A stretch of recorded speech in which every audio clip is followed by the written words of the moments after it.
Salut les amis, c'est The Barrel. Bienvenue dans cette interview.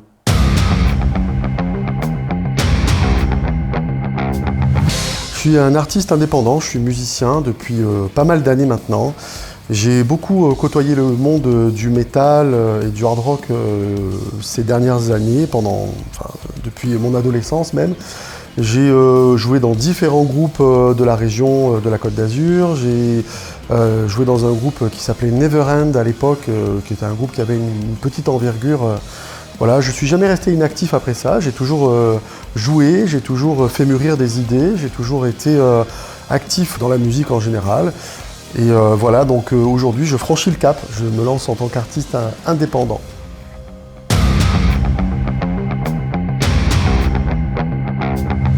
Et ici, donc, nous sommes dans une maison plutôt charmante, qui est une maison qui a été louée pour une occasion un petit peu particulière, puisqu'il s'agit du tournage du clip du titre Dead Cold Planet, qui est un titre qui figurera donc sur mon premier album, qui s'appelle World Connector.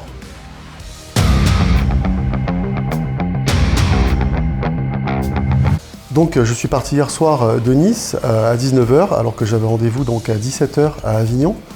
Donc voilà, tout est normal. Je suis arrivé un petit peu tard, vers 22h, et l'équipe était déjà au travail. Ils avaient déjà placé tous les cadres pour les plans. Et ils étaient d'ailleurs en pleine nature, ils étaient au Beau-de-Provence en train de filmer des plans séquences justement pour le clip de Dead Cold Planet, dans lequel donc j'ai fait appel à une actrice. Il y a des enfants qui jouent dans ce clip. J'ai fait appel aussi à 2 enfants sur le tournage parce que c'est un clip qui tourne autour d'une thématique un petit peu particulière. C'est un peu aussi un petit hommage à l'enfance, surtout à l'enfance des gens comme moi qui arrivent à la quarantaine et qui étaient adolescents dans les années 90. Donc l'équipe avait déjà tout placé, il y avait déjà des séquences qui avaient déjà été tournées. Et du coup voilà, donc ils n'ont pas perdu de temps. Pour ça je suis très content, ils sont très pros et c'est super.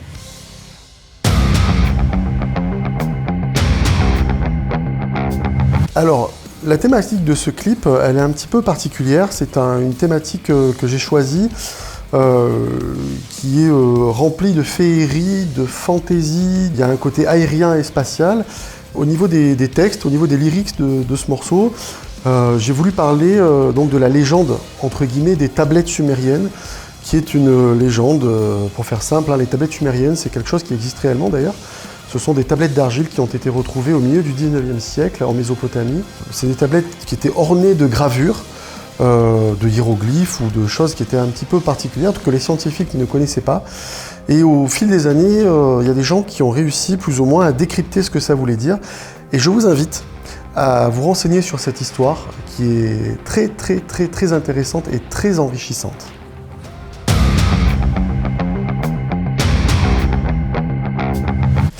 Et ce costume, alors écoutez, ce costume, il n'y a pas de lien particulier. Ce costume, en fait, déjà j'aime bien la couleur bordeaux, et puis c'est un costume qui tranche un petit peu avec tous les dress codes qu'on peut retrouver dans le milieu du métal. Et j'aime bien un petit peu justement trancher, casser les codes. Bon, je garde quand même des bagues avec des têtes de mort, faut quand même pas non plus... voilà. Puis c'est aussi un petit clin d'œil pour un artiste que j'aime beaucoup, qui est Devin Townsend. À une époque, il y a une dizaine d'années, je crois, aux alentours de l'album Epic Cloud en 2012. Il tournait en live beaucoup avec ce genre de costume un petit peu bordeaux, donc c'est un petit peu un clin d'œil pour Devin Townsend aussi.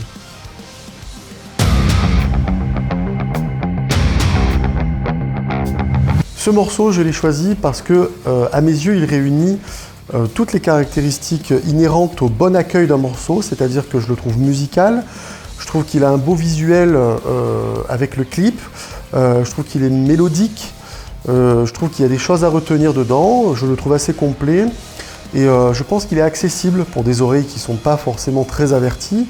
Et de ce fait, je pense que c'est le morceau qui était le plus adapté pour un premier morceau, pour avoir un bon accueil du public.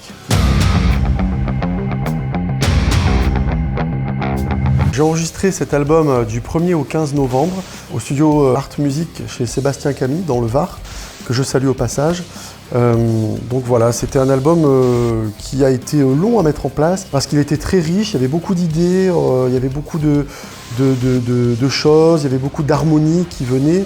Ça s'est passé aussi de manière un peu naturelle. J'ai fait connaissance de Rémi par rapport à Sébastien justement.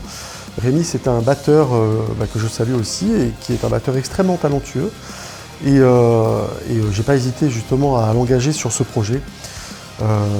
Et la partie clavier a été assurée par Frédéric Colombo, qui est un copain que je salue aussi.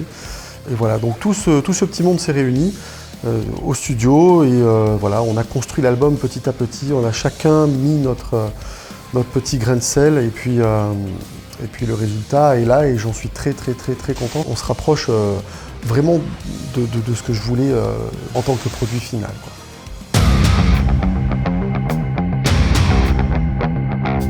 Alors moi je viens du hard rock des années 90 au départ. J'étais très attiré par la mouvance de la première moitié de la décennie 90, donc tous les Guns N' Roses, tous les Metallica de l'époque. Puis il y avait la vague grunge aussi que je trouvais particulièrement intéressante aussi. J'étais comme beaucoup de gens qui ont mon âge maintenant, ont commencé en écoutant du Nirvana, en écoutant un petit peu toute la vague grunge des States, quoi. Et du coup, par la suite, je me suis ouvert à d'autres choses, tout en restant quand même dans la sphère du métal. Et j'ai beaucoup apprécié tout le métal scandinave plus tard. Et j'étais un mordu, et je suis toujours d'ailleurs un mordu de métal scandinave, et notamment des groupes, notamment je pense à un groupe finlandais qui s'appelle Sentenced, dont j'étais particulièrement fan, notamment les albums Frozen et Crimson. Les autres un peu moins, mais ces deux albums Frozen et Crimson m'ont complètement converti à une ambiance, à toute une culture du métal scandinave qui est encore véhiculée aujourd'hui par des groupes majeurs. Et puis aussi, j'ai beaucoup aimé toute la vague néo-métal scandinave. Je pense à Soilwork, je pense à In Flames, je pense à tous ces groupes-là, à The Gates. Tous ces groupes, et plus récemment d'ailleurs, je pense qu'il y a des influenceurs comme Ola Englund qui véhicule encore un petit peu cette école du métal suédois, du métal scandinave, et moi je suis très réceptif à ça, et du coup ça résonne un petit peu dans mon identité musicale et artistique.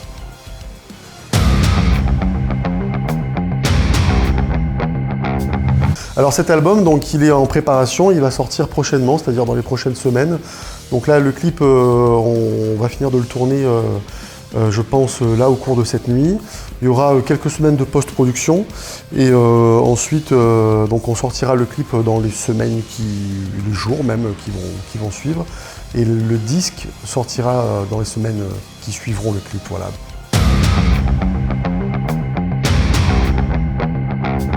Et donc, vous pourrez m'écouter sur toutes les plateformes de streaming actuelles, donc Spotify, Deezer, Bandcamp, SoundCloud, Apple Music, YouTube Music, voilà, toutes ces plateformes musicales, et j'y serai, donc n'hésitez pas, et j'espère surtout que ça vous plaira.